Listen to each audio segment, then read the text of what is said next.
Marudhar education group में आपका स्वागत है। BSc first year botany book चल रही थी हमारी microbiology, mycology and plant pathology. उसमें भी चैप्टर नंबर 2 चल रहा था ओसिलेटोरिया। ओसिलेटोरिया में पिछली क्लास में हमने पढ़ा कि ओसिलेटोरिया में रिप्रोडक्शन और इसका लाइफ साइकिल। रिप्रोडक्शन की हम बात करें ओसिलेटोरिया में सेक्सुअल और एसेक्सुअल रिप्रोडक्शन का अभाव होता है। इसमें रिप्रोडक्शन की क्रिया हार्मोगोनिया और फ्रैगमेंटेशन के द्वारा होती है।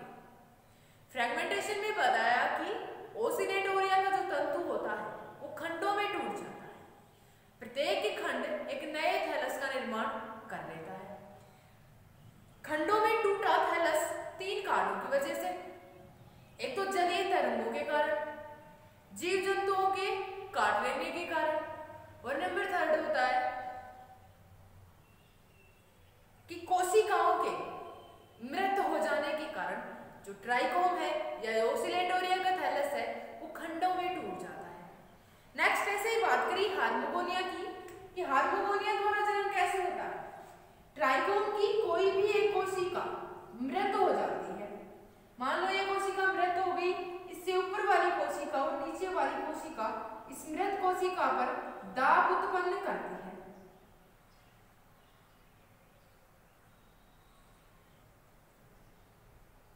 दाब उत्पन्न किया तो इस कोशिका की संरचना कैसे हो जाती है? उभयो अवतलीय हो जाती है।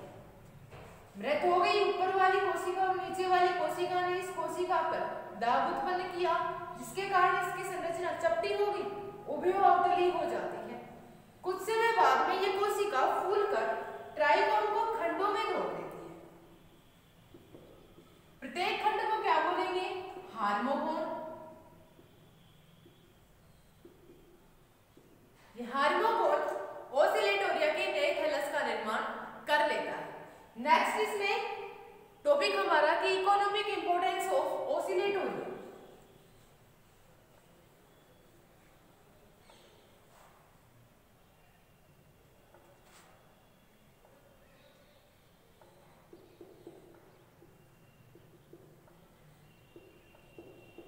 ओसिलेटोरिया का आर्थिक महत्व।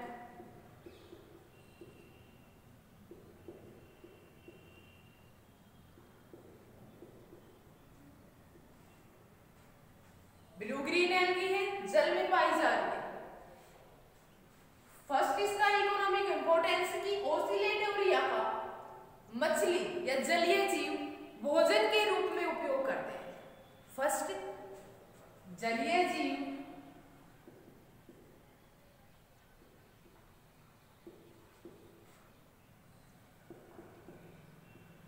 या मछली ओसिलेटोरिया का उपयोग भोजन के रूप में करते हैं।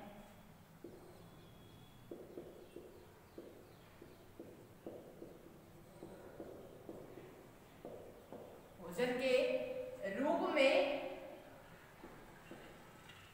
करते हैं। नेक्स्ट कि ओसिलेटोरिया की कुछ जातियां ओसिलेटोरिया प्रिंसेप्स नाइट्रोजन स्थिरीकरण का कार्य भी करते हैं। तो नेक्स्ट दूसरा इसका महत्व, ओसिलेटोरिया नाइट्रोजन स्थिरीकरण का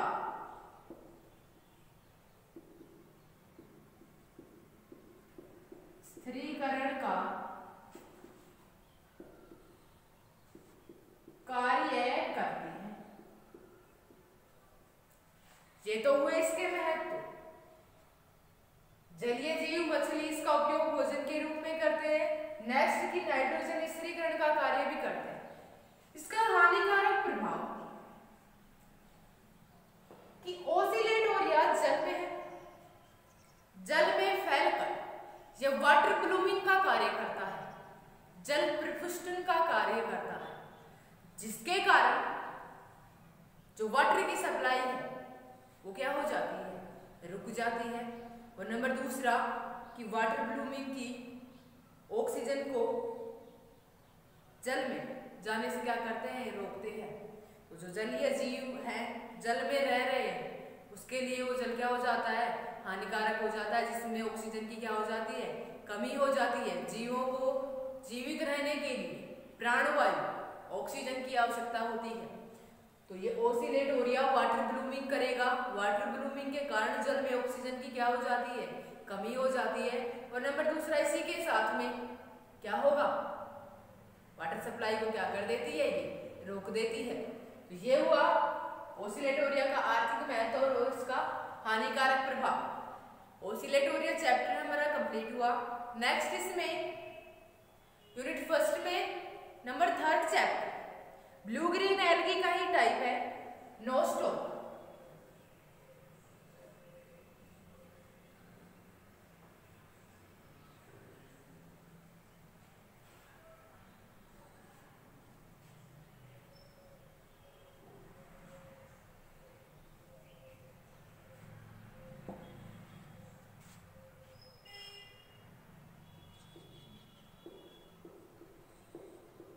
चैप्टर नंबर थर्ड, नोस्टॉक।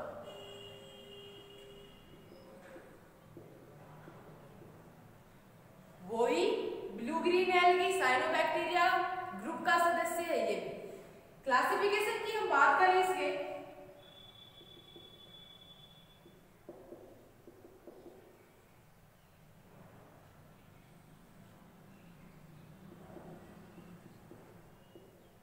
सबसे पहले किंगडम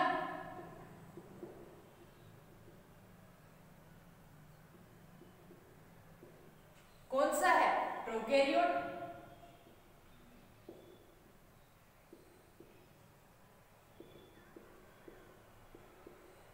नंबर सेकंड, किस ग्रुप का सदस्य है, ग्रुप इसका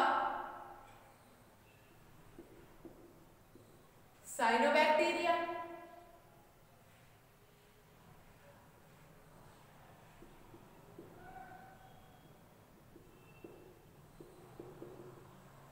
number third, order नोस्टोकेट्स।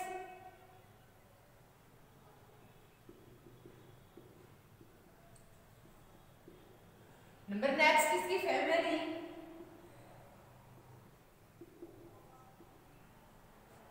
नोस्टोकेसी।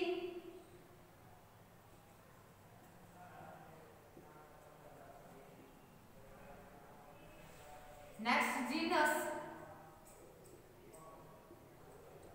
Nostoc.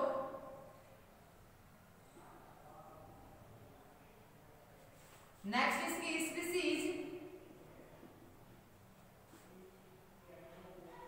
Nostoc commune.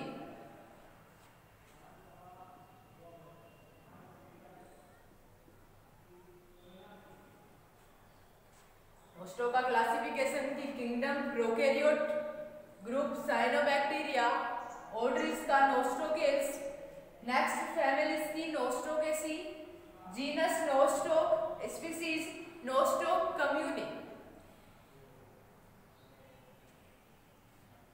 Nostoc cyanobacteria group का सदस्य है। तो कैसा होता है, प्रोकैरियोटिक जीव है जो कि स्वच्छ जल में पाया जाता है। नोस्टॉक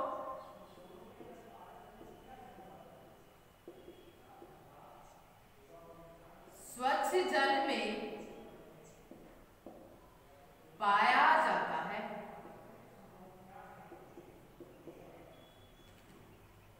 नेक्स्ट, स्वच्छ जल के साथ साथ नम्र मृदा तथा पादपों की छाल पर भी नोस्टॉक पाया जाता है।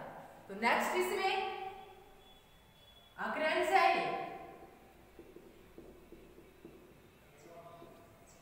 प्राप्ति स्थान कहां पर पाया जाता है, कहां पर उगता है ये।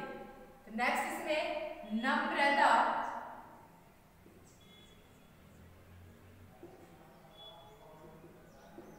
तथा पादपों की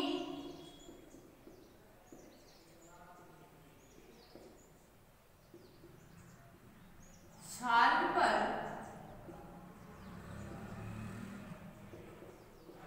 पाया जाता है। साइनोबैक्टीरिया ग्रुप का सदस्य है। कैसा है, प्रोकैरियोटिक प्रकार का होता है, स्वच्छ जल में पाया जाता है हमेशा। नेक्स्ट की दूसरा इसमें नम्र मृदा तथा पादपों की छाल पर भी है पाया जाता है। नंबर नेक्स्ट इसकी बात करें, इस साइनोबैक्टीरिया का नोस्टोक, साइनोबैक्टीरिया ग्रुप का सदस्य नोस्टोक स्वच्छ जल में कॉलोनी बनाकर रहता है।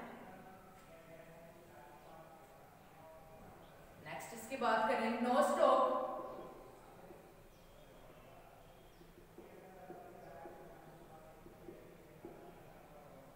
स्वच्छ जल में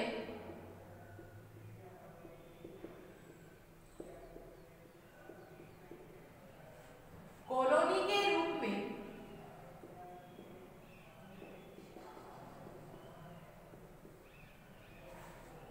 पाया जाता है।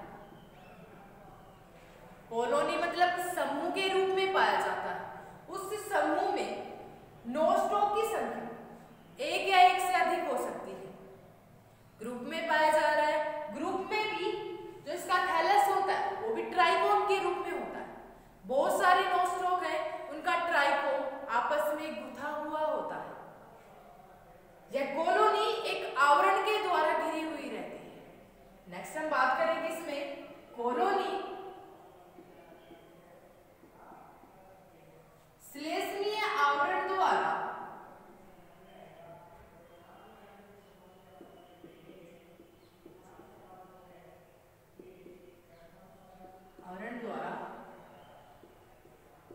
घिरी हुई होती है।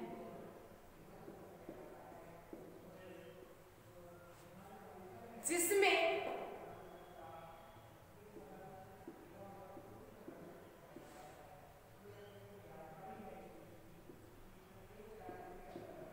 ट्राइकोन गुथे हुए होते हैं।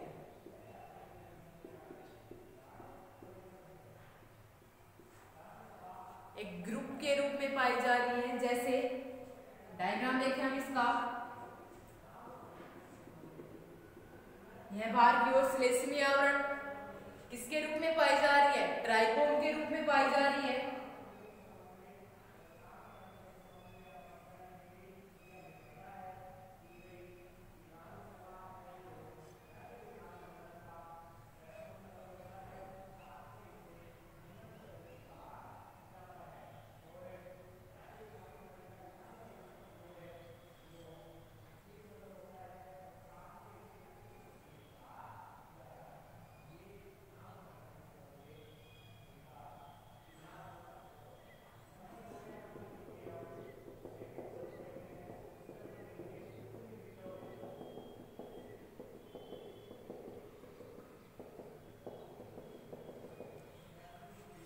स्वच्छ जल में पाई जा रही है, पाई किसके रूप में जाएंगी, कॉलोनी के रूप में, समूह के रूप में। कॉलोनी श्लेष्मीय आवरण द्वारा घिरी हुई रहती है, सबसे बाहर की ओर श्लेष्मीय आवरण। नेक्स्ट इसमें किसके रूप में, ग्रुप के रूप में है, तो मतलब नोस्टोक की संख्या क्या होती है कॉलोनी में, एक से अधिक होती है। इस श्लेष्मीय आवरण के अंदर की ओर जो ट्राइकोन है, ये एक हुआ, ये दो, ये तीन, ये आपस में गुथे हुए होते हैं, गुथे हुए हैं। कॉलोनी में बाहर की श्लेष्मीय आवरण है, इसके अलावा जो नोस्टोक का ट्राइकोन है वो भी श्लेष्मीय आवरण द्वारा घिरा हुआ रहता है। तो ये हुआ इसका अक्रेंस कि पाया कहा जाएगा स्वच्छ जल में, उसके साथ साथ में नम्र मृदा और पादपों की छाल पर भी पाया जाता है। शॉर्ट क्वेश्चन में पुटअप हो जाए कि नोस्टोक किसके रूप में पाया जाता है, नोस्टोक हमेशा कॉलोनी के रूप में पाया जाता है। कॉलोनी में इनकी संख्या निश्चित नहीं होती है, संख्या निश्चित फिक्स नहीं है। और नंबर दूसरा कि ट्राइकोन आपस में गुथे हुए रहते हैं, आवरण द्वारा घिरी हुई है।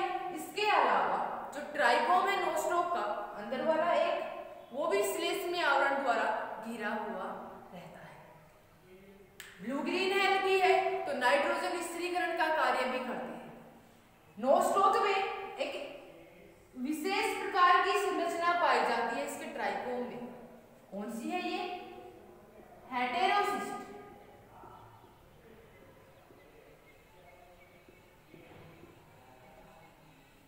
ये संरचना नाइट्रोजन स्थिरीकरण का कार्य